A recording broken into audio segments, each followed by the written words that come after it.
వారికి కూడా స్వాగతం సుస్వాగతం. అందరికీ ధన్యవాదాలు.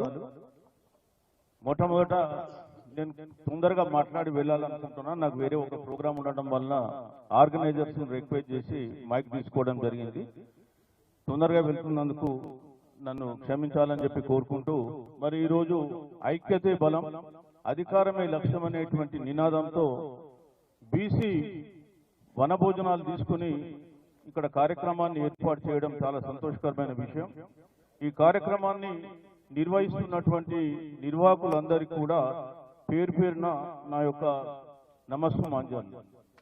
నేను ఒక్కరికే అని పేరు చెప్పడం లేదు, అందరికీ కలిపి చెప్తున్నాను. అదేవిధంగా ఈ కార్యక్రమానికి హాజరైన ప్రతి వారికి కూడా నా యొక్క వందనాలు. మరి ముఖ్యంగా ఈరోజు ఈ ఐక్యతే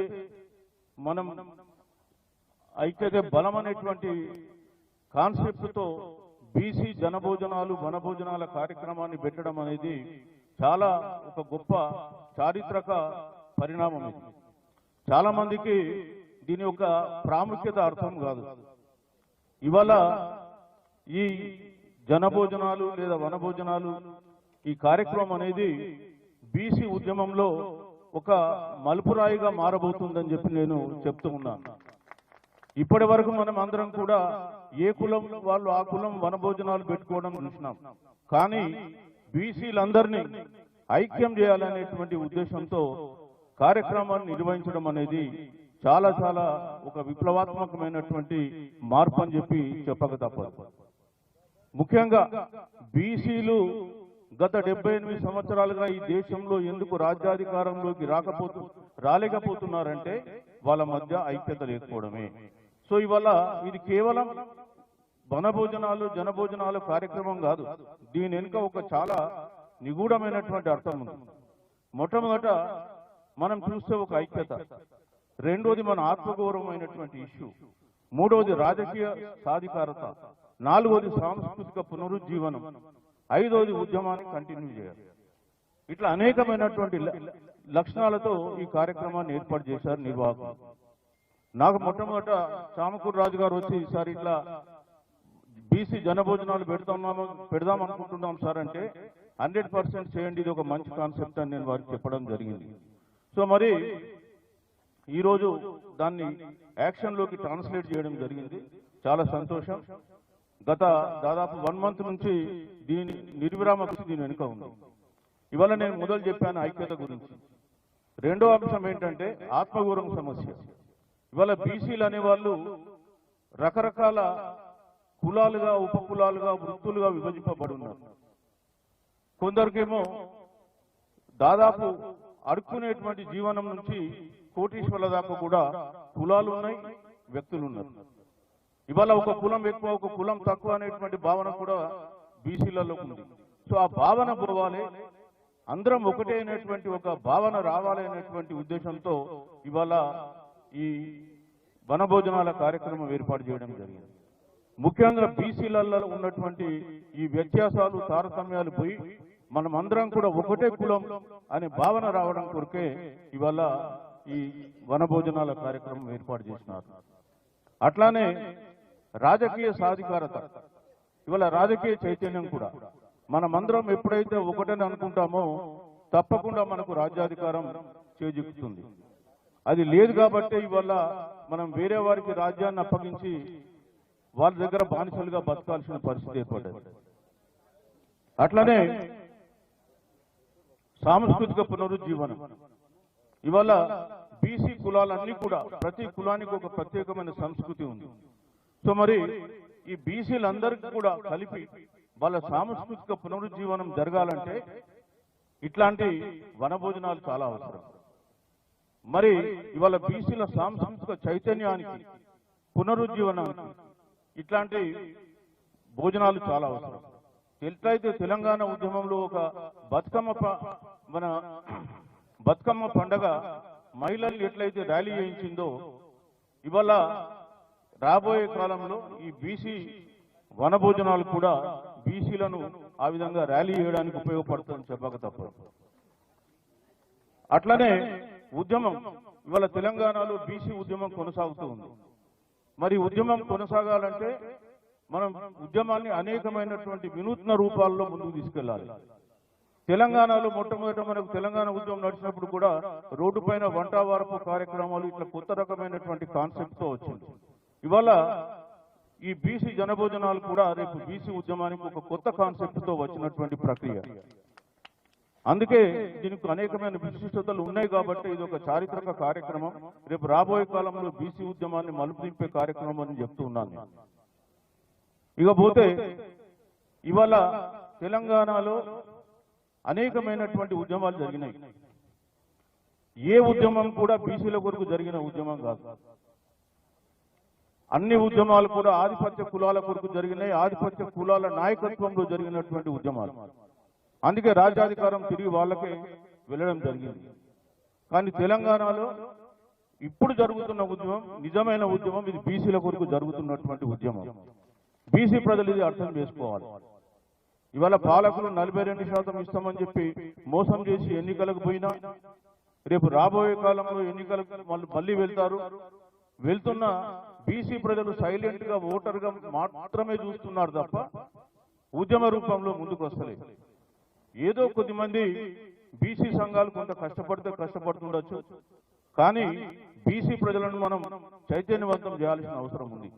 నేను ఎప్పుడు ఒకటే చెప్తూ ఉంటాను, మనకు రాజ్యాంగం అమల్లోకి వచ్చినప్పుడు 1950 జనవరి 26లో ఆ రోజు తమిళనాడులో ఉన్నటువంటి కమ్యూనల్ జీవో అంటే బీసీలకు రిజర్వేషన్ ఉన్నటువంటి జీవోను కొట్టేసింది సుప్రీంకోర్టు. కొట్టేస్తే తమిళనాడులో ఉన్నటువంటి ఆనాటి సామాజిక సంస్కర్త పెరియార్ గారు తమిళనాడు బంద్ ఇచ్చారు ఆగస్టు 14, 1950. ఆ బంద్ ప్రభావంతో తమిళనాడులో ఒక్క ఈగ చీమ కూడా కదలనటువంటి పరిస్థితి ఆయన క్రియేట్ చేసి మొత్తం రైల్వేలు కూడా తమిళనాడు మద్రాసు నుంచి రావడం పోవడం మానేశారు. వారం రోజులు ఆగిపోయే వరకు నెహ్రూ గారు గదగద వనికి ఏం చేయాలో అర్థం కాక అంబేద్కర్ గారిని, సర్దార్ పటేల్ గారిని పిలిచి మరి ఏం చేద్దామంటే ఇమ్మీడియట్ గా భారత రాజ్యాంగాన్ని మార్చి రిజర్వేషన్ అంశాన్ని చేర్చడం జరిగింది. మరి అట్లాంటి పరిస్థితి కూడా క్రియేట్ కావాలంటే ప్రజల్లో చైతన్యం రావాలి, ప్రజలు కూడా ముందుకు రావాలి. మరి ఇట్లాంటి సమావేశాలను మనం ఖచ్చితంగా రాజకీయ వేదికగా ఉపయోగించుకోవాలి. ప్రజలకు మనం హితబోధ చేయాల్సిన అవసరం ఉంది. ఇక్కడ వచ్చేసి మనం ఏదో విషయం చెప్పేసి పోవడానికి కాదు, ఇది 100% రాజకీయ వేదికగా దీన్ని వాడుకోవాలి. ఇక్కడ వచ్చిన వక్తలు కూడా ఖచ్చితంగా వీళ్ళందరికీ కూడా రాజకీయ హితబోధ చేయాలి. ఏ విధంగా చేస్తే రేపు తెల్లారి మనం తెలంగాణలో రాజ్యాధికారం చేజెక్కించుకుంటాం. ఇవాళ మూడు పార్టీలు తెలంగాణలో ఉన్న 3 పార్టీలు కూడా అగ్రకుల పార్టీలే. ఏ ఒక్క పార్టీతో కూడా బీసీలకు న్యాయం జరగదు. వాళ్ళు ఎట్టి పరిస్థితుల్లో బీసీలకు 42% రిజర్వేషన్ ఇవ్వాలనేటువంటి ఆలోచన ఉన్న వ్యక్తులు కాదు, ఎట్లా ఇవ్వకూడదు అనేటువంటి ఆలోచన ఉన్న వాళ్ళే. కాబట్టి బీసీలు సమైక్యమైతే తప్ప ఇది సాధ్యం కాదు. సమైక్యత మనం నిరూపించాలంటే ఇట్లాంటి సమావేశాలు చాలా అవసరం. మరి రేపు రాబోయే కాలంలో ఏ తెలంగాణకైతే మనం పోరాడి వందల మంది ప్రాణాలు అర్పించారో ఆ తెలంగాణలో అది దొరల తెలంగాణ కాదు, అది సామాజిక తెలంగాణ అని చెప్పి నిరూపించుకోవడానికి బీసీల రాజ్యాధికారం రావడం కొరకు మనం అందరం కూడా ఖచ్చితంగా ఒక్కటై పోరాటం చేయాల్సిన అవసరం ఉంది. ఇవాళ బీసీ ఉద్యమానికి లక్ష్యం ఏదో గతంలో అంటే మనం కొన్ని అవసరాల కొరకు లేదా కొన్ని కోరికల కొరకు పోరాడి ఉంటాం. ఇప్పుడు మాత్రం మన లక్ష్యం ఒకటి రాజ్యాధికారం. రాజ్యాధికారం వస్తేనే మన సమస్యలకు అన్నిటికీ పరిష్కారం అవుతుంది. నీళ్లు, నిధులు, నియామకాలు అని చెప్పేసి తెలంగాణలో మనం ఏదైతే పోరాడినామో ట్యాగ్ లైన్, ఇవాళ తెలంగాణ వచ్చిన తర్వాత ఏం జరిగిందనేది ఒక్క నిమిషం చెప్పి నేను ముగిస్తా. తెలంగాణ వచ్చిన తర్వాత నీళ్లు మనకు రాలే, కన్నీళ్లు మాత్రమే మనకు మిగిలినాయి. ఎందుకంటే ప్రాజెక్టులు కట్టిండ్లు, ఇవాళ చూస్తున్నారు ప్రాజెక్టుల పేరు మీద ఎంత దోపిడీ జరిగిందో చెప్తున్నారు. పాలమూరు రంగారెడ్డి లిఫ్ట్ ఇరిగేషన్ గురించి రేపు ఒక మీటింగ్ పెట్టింది. ఒరిజినల్ గా 35,000 కోట్ల ఎస్టిమేషన్, 90 టీఎంసీల నీళ్లు వెనక్కి తీసుకొచ్చి 9 లక్షల ఎకరాలకు నీళ్లు ఇవ్వాలి. మహబూబ్ నగర్, రంగారెడ్డి 35,000 కోట్లలో 28,000 కోట్లు బీఆర్ఎస్ గవర్నమెంట్ లో ఖర్చు పెట్టింది. ఇంకొక 6,000 కోట్లు కాంగ్రెస్ వచ్చిన ఖర్చు పెట్టింది. మొత్తం ఎంత అయింది? 34,000 కోట్లు. Project estimate 35,000. మళ్ళీ దాన్ని ఇప్పుడు 55,000 కోట్లకు పెంచింది ఎస్టిమేట్. ఇంకా 55,000 కోట్లు ఖర్చు అయ్యే వరకే అది 1,00,000 కోట్లకు వస్తుంది. ఎవరు తింటుండి డబ్బు? అంటే బీసీలకు మాత్రం నీళ్లు అని మనకు చెప్తున్నారు. ఆ నీళ్లు తెచ్చేసుకొని కేసీఆర్ గారేమో తమ ఫామ్ హౌస్ ఉన్నటువంటి ఈరబేలికి తీసుకున్నారు నీళ్లు కాళేశ్వరం. ఇవాళ అందుకే నీళ్లు మీకైనాయి, కన్నీళ్లు మాకైనాయి. నిధులు మీకైనాయి, ఆకలి కేకలు మాకైనాయి. నిధులు ఎవరికి పోతున్నాయి? ఇంతకుముందు చెప్పాను కమిషన్ల మీద. ప్రాజెక్టు 35,000 కోట్ల ప్రాజెక్ట్ ఎస్టిమేషన్ వేస్తే 1,00,000 కోట్లకు పోతే 65,000 కోట్లు ఎవరికి పోతున్నాయి? మనం అది గమనించాల్సిన అవసరం ఉంది. ఇక నియామకాలు అన్నారు. నియామకాలన్నీ ఎవరికి పోయినాయి? మళ్ళీ వాళ్ళకే పోయినాయి. ఎవరు వాళ్ళంటే 3 కులాలు, రెడ్డి కావచ్చు, వెల్మ కావచ్చు, కమ్మ కావచ్చు. ఇవాళ తెలంగాణలో ఏ నామినేటెడ్ పోస్టు తీసినా 70% పోస్టులు ఈ 3 కులాలకే ఉన్నాయి. నియామకాలు మీకు, నిరుద్యోగం మాకు. నీళ్లు వాళ్లకు, కన్నీళ్లు మనకు. నిధులు వాళ్లకు, మనకు ఆకలి కేక లేదా నిర్లక్ష్యం, నిరాశ మనకు. అదేవిధంగా నియామకాలు వాళ్లకు, నిరుద్యోగం మాకు. మరి తెలంగాణ చేంజ్ చేసిందా? నీళ్లు, నిధులు, నియామకాలు కాదు, మనకిచ్చింది కన్నీళ్లు, నిరాశ, నిరుద్యోగం. అందుకే త్యాగాలు మన అయినాయి, భోగాలు వాళ్ళకైనాయి. ఇవాళ వాళ్ళు అనుభవిస్తున్నారు.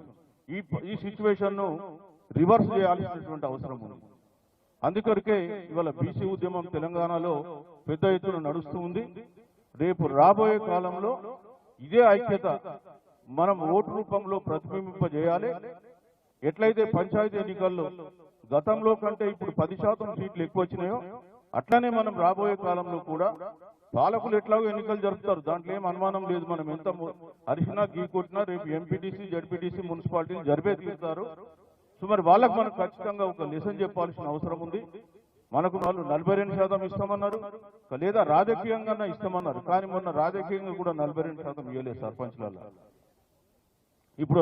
ఇప్పుడు వాళ్ళ పార్టీ పరంగా 42% వాళ్ళు బీఫామ్స్ ఇస్తారా ఇవాళ చూద్దాం. మరి ఏ పార్టీ అయినా సరే బీసీలకు మోసం చేసే పార్టీ అనే విషయాన్ని గుర్తుపెట్టుకోవాలి. మరి ఇట్లాంటి సమావేశాలు ఏర్పరచుకొని మనలో ఐక్యత గాని, ఆత్మగౌరవం గాని, రాజకీయ చైతన్యం గాని, సాంస్కృతిక చైతన్యాన్ని మనం డెవలప్ చేసుకుని ముందుకు పోయి రాజ్యాధికారం సాధించుకుందాం. మరి ఆ దిశలో అందరం కలిసి ప్రయాణం చేద్దామని తెలియజేసుకుంటూ నాకు ఈ అవకాశం ఇచ్చిన ఆర్గనైజర్కు ప్రత్యేకంగా అభినందనలు తెలియజేస్తూ సెలవు తీసుకుంటున్నాను. Thank you.